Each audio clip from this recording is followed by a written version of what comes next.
를 팔아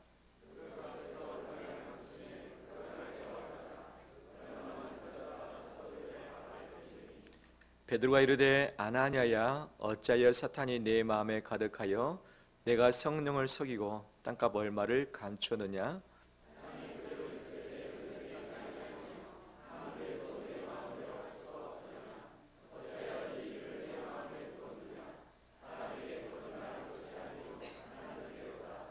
아나니아가 이 말을 듣고 엎드러져 혼이 떠나니 이 일을 듣는 사람이 다 크게 두려워하더라.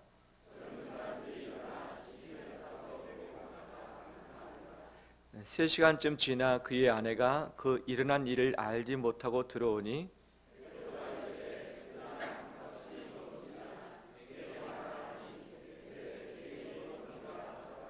베드로가 이르되 너희가 어찌 함께 꾀하여 주의 영을 시험하려 하느냐.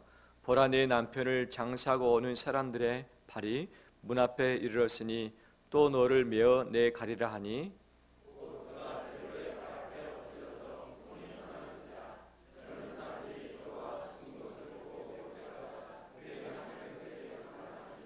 같이 읽겠습니다. 온 교회와 이 일을 듣는 사람이 다 크게 두려워하니라. 아멘. 주의 이름으로 축복합니다. 예, 우리 서로 인사 나눌까요? 8월 한 달 동안 고생하셨습니다.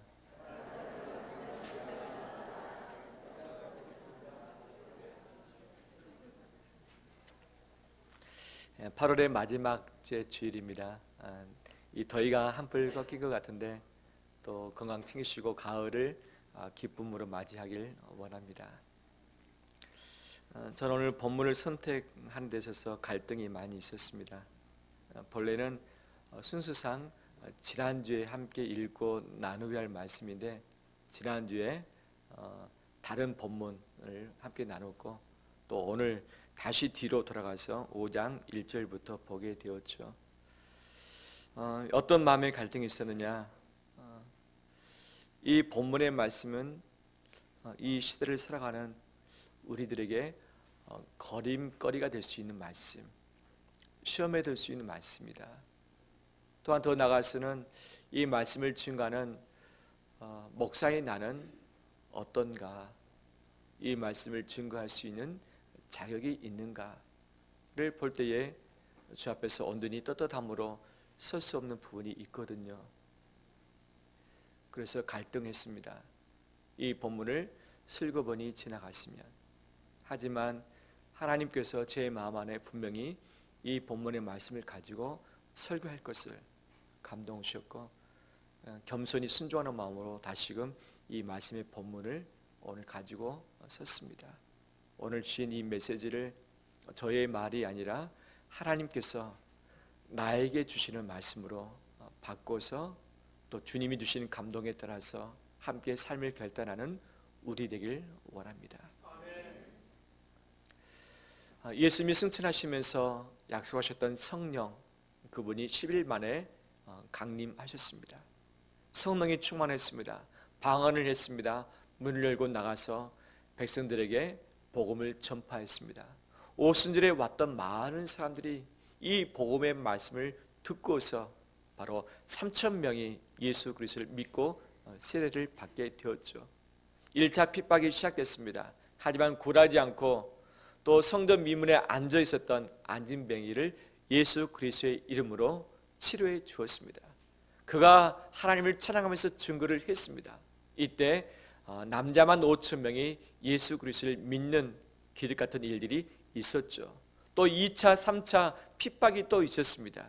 하지만 사도들과 제자들은 굴하지 않고 성령에 충만했고 함께 모여서 기도했고 때를 따라서 주의 말씀을 증거하는 일들을 했습니다. 이것이 예루살렘 교회의 놀라운 부흥이었습니다. 할렐루야. 이 부흥의 역사로 말미암아 추정하기로는 작게는 1만 명, 많게는 2만 명 정도가 바로 교회에 소속이 되었을 것이다 라고 성경학자들은 추정을 하고 있는 거죠. 갑자기 10,000명, 2만 명의 성도들이 이 교인이 되었던 거죠. 함께 전체가 모일 수 있는 건물과 장소는 없었습니다. 성전에 모일 수 있는 사람은 날마다 와서 성전에 모였고 또 각 집에 소그룹별로 바로 모여서 함께 교제를 나누고 떡을 나누고 기도하면서 그들의 삶을 살아갔었던 거죠. 이런 충만함의 은혜가 있을 때에 또 다른 일들이 생겼습니다. 뭐냐? 자기의 재산을 가져다가 사도들에게 바치기 시작한 거죠. 그 이유는 교회 큰 건물을 세우기 위해서가 아니라 교회 안에 있는 여러 가난한 분들, 고아와 과부와 나그네 된 분들을 먹여 살리기 위해서 자기의 부동산, 자기의 밭을 팔아가지고 가져왔던 거죠. 그래서 이것을 각 사람의 필요에 따라서 서로 나눠주고 공용하러 말미암아서 당시 가난한 사람이 예루살렘 교회에 한 명도 없다라고 했었던 거죠. 그 대표적인 예를 바나바를 통해서 4장 마지막에서 말씀을 했습니다. 바나바는 이 사람은 예루살렘 교회에 상당히 중요한 인물이었습니다. 나중에 이방인 선교를 위해서 안디옥 교회에서 바울과 함께 사역을 했었고, 바울과 함께 제1차 선교 여행 파송 받았던 그런 목회자가 바나바였던 거죠.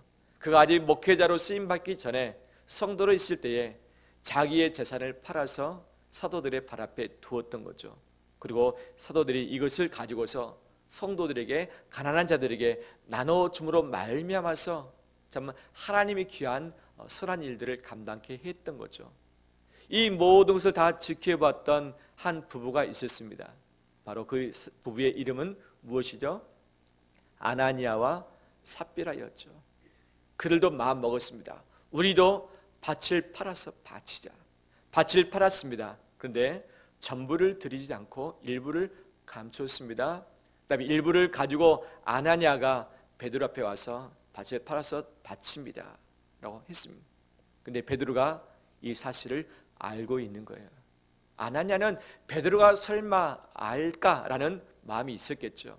이 베드로가 말합니다.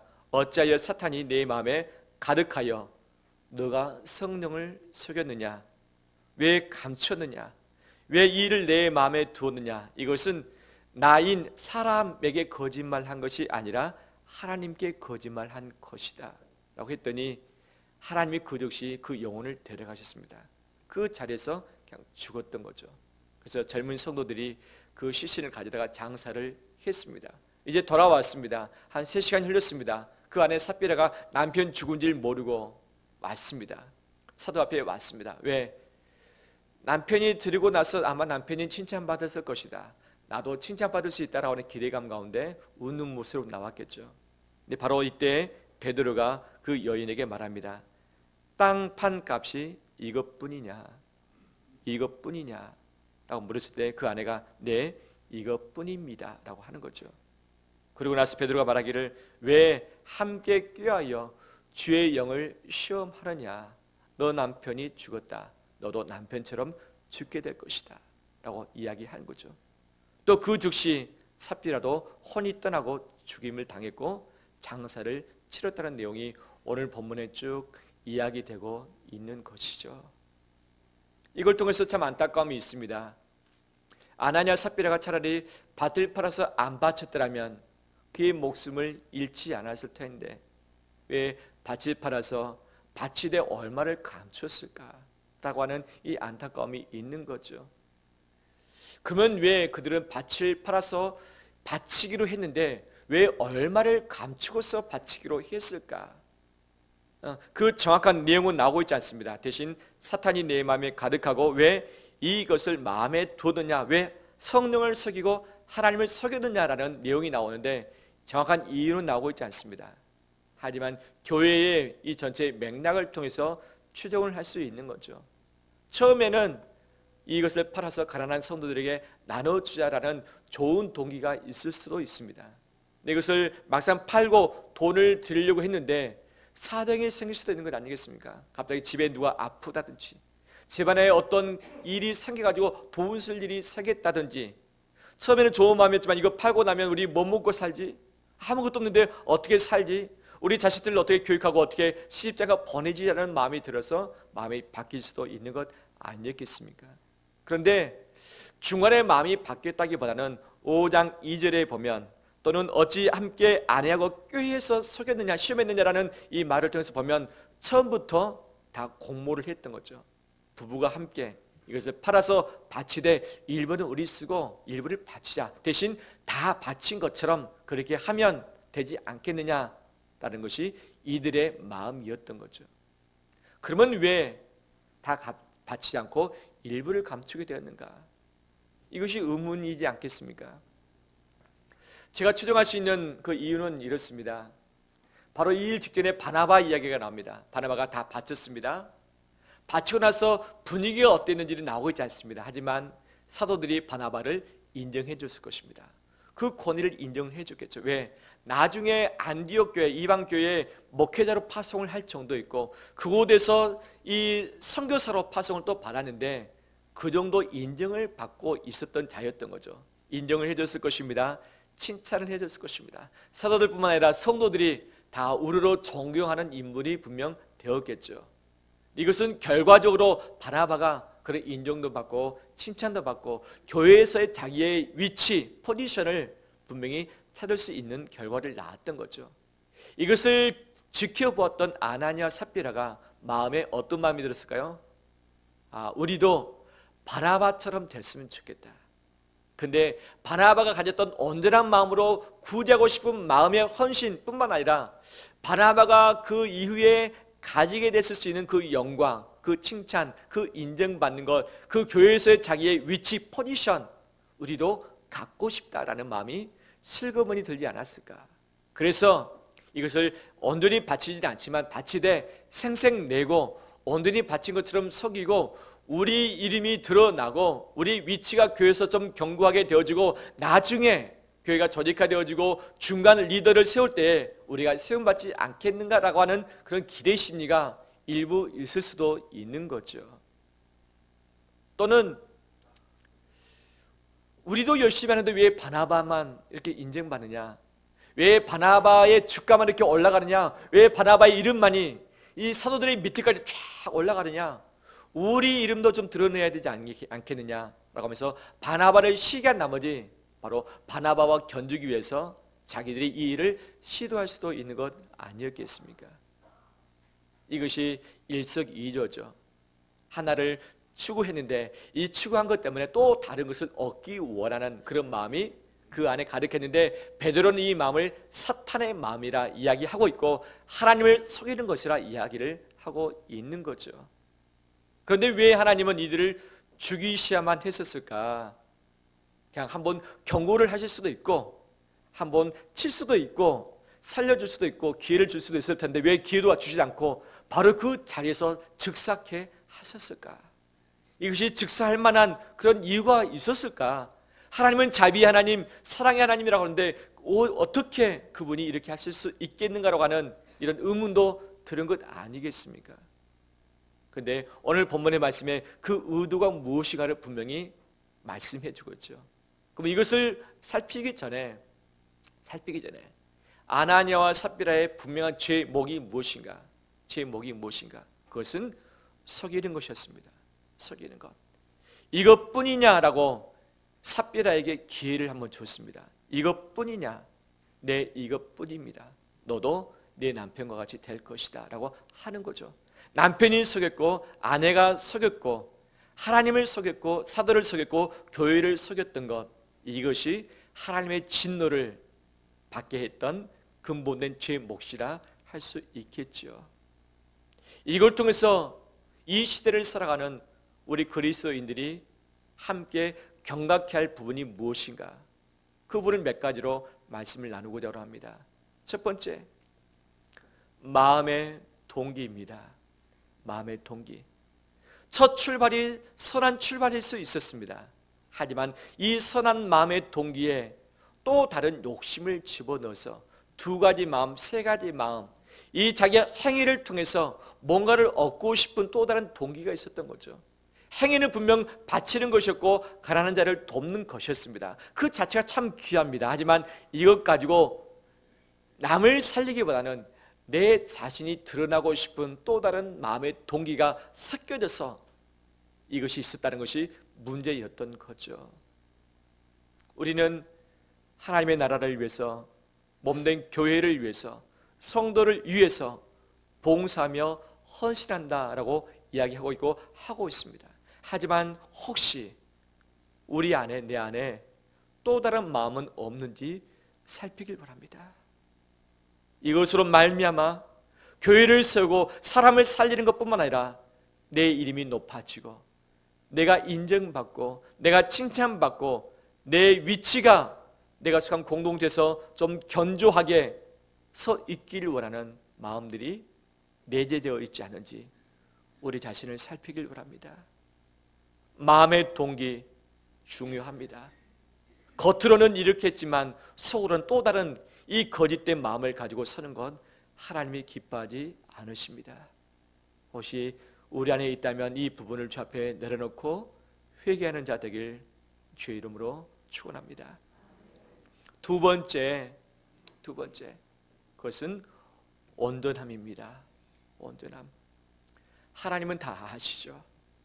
전부 들었는지 일부를 감췄는지 사람은 속일 수 있을지언정 하나님은 속이지 못했고 하나님이 이것을 알게 하신 사도들도 속이질 못했습니다. 아나니아 삽비라는 겉으로 척하면 하나님도 사도들도 온전한 것처럼 인정해 줄 줄 알았던 거죠.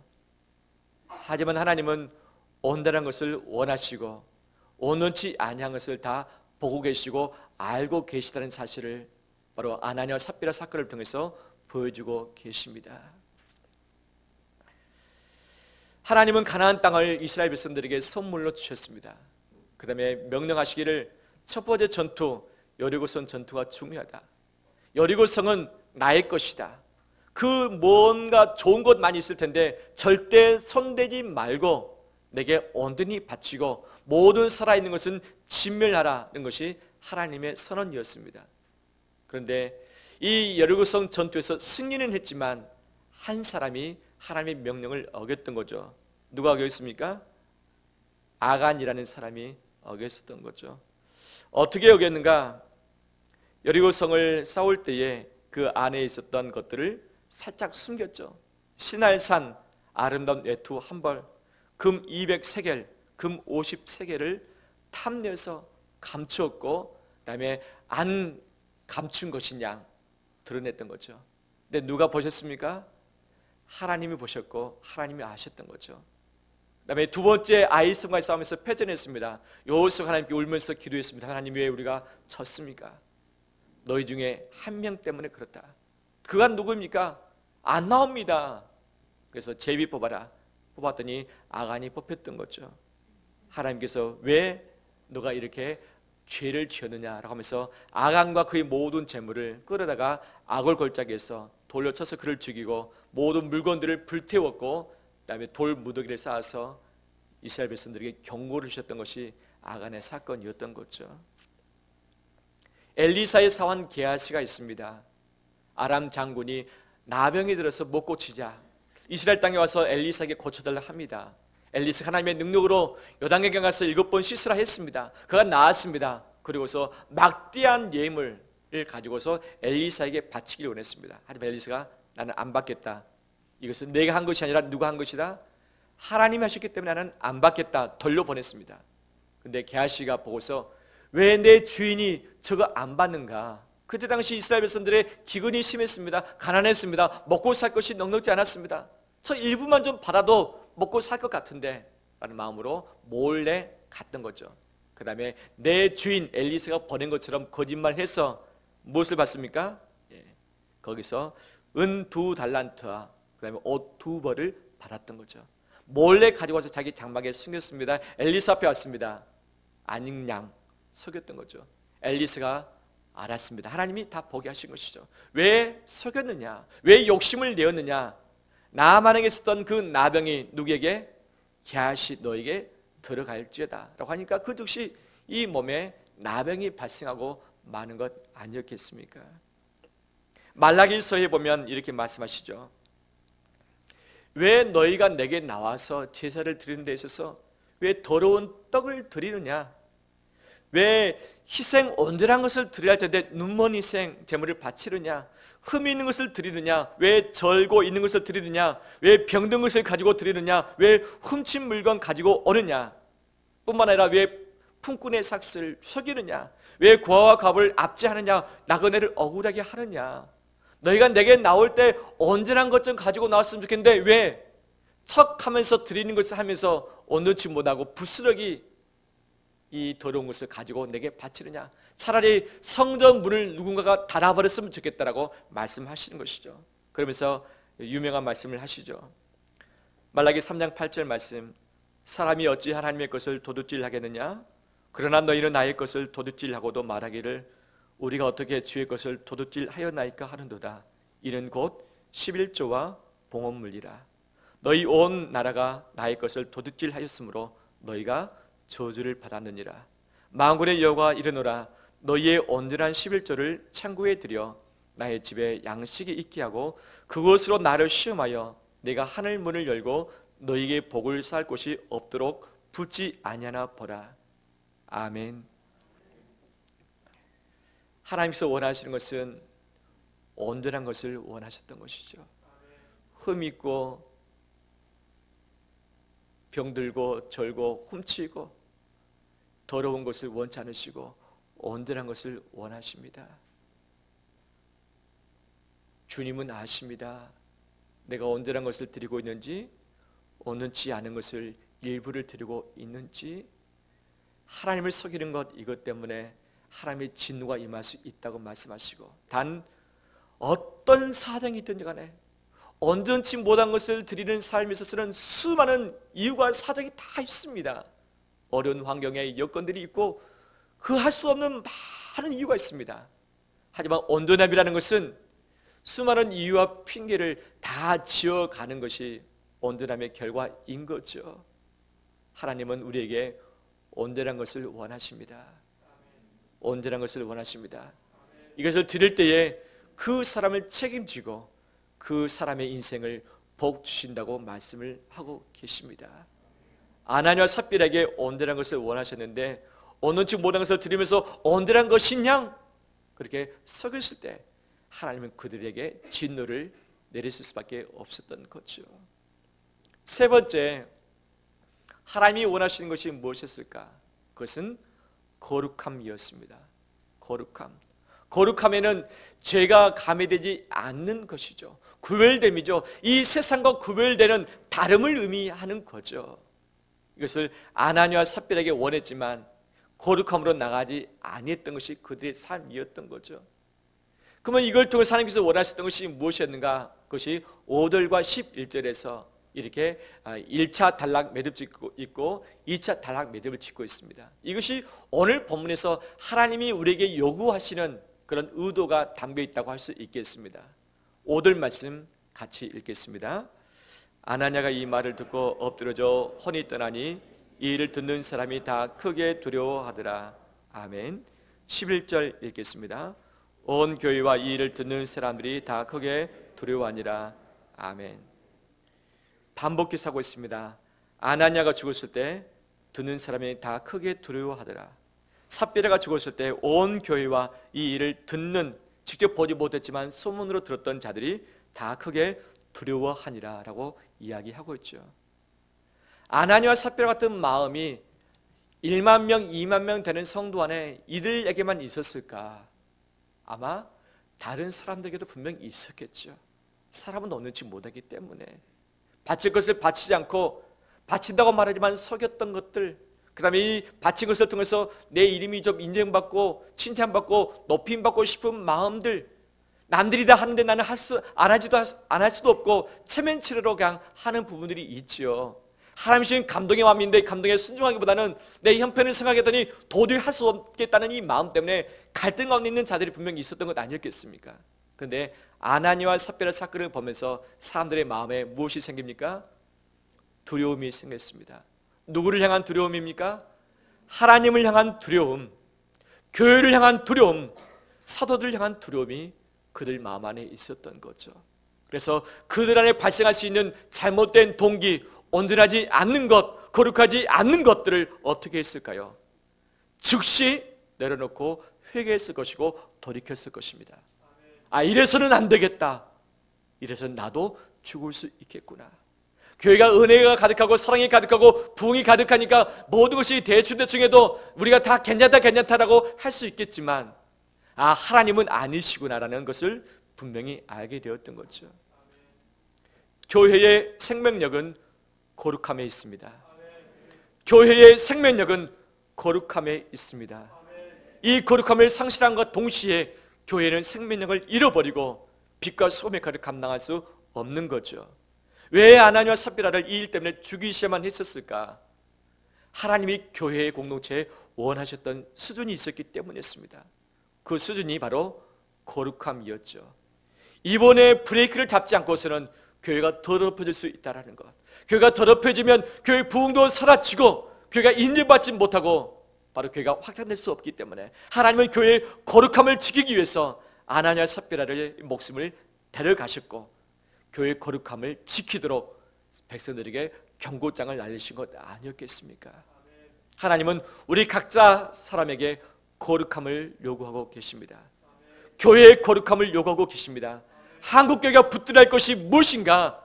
더 높은 건물이며 더 많은 수이며 더 많은 재령인가? 더 많은 일을 해서 인정받는 것인가? 그 무엇보다도 우리의 거룩함인 줄 믿습니다. 죄를 멀리하는 거룩함, 세상과 다른 거룩함, 우리 구별된 것, 이것을 잃어버리고서는 큰 건물과 큰 숫자와 큰 재력이 있는 이것을 무엇을 어떻게 할 수 있겠습니까? 이것이 교회를 무너뜨릴 수밖에 없는 거죠. 하나님의 원하시는 것은 우리의 거룩함인 줄 믿습니다. 우리의 온전함인 줄 믿습니다. 이 거룩함에 있어서는 세 가지 요소가 있습니다. 첫 번째가 아나니아 삽비라가 들었던 헌물의 거룩함입니다. 온전한 것도 필요하지만 이것을 벌 때에 거짓을 가지고 죄를 지으면서 돈을 많이 벌어서 많이 헌금하고 많이 구제하겠다가 아니라 돈을 버는 현장도 깨끗해야 되고 거룩해야 되고 정직해야 될 줄 믿습니다. 많이 속여가지고 많이 거짓말해서 많이 벌어들여서 이것을 드린들 하나님이 그걸 받으시겠습니까? 훔친 물건 좀 가져오지 말아라고 말씀하신 것이 하나님의 말씀인 거죠. 내 삶의 여정에서 내 동료를, 우리 주변 사람들을 속이지 않길 원합니다. 정직함으로 말하길 원합니다. 이 시대는 정직하면 손해본다 말하고 있습니다. 깨끗하면, 착하면 손해본다 말하고 있습니다. 하지만 이것은 사탄의 메시지입니다. 사탄의 메시지예요. 하나님은 착함을 원하십니다. 진실함을 원하십니다.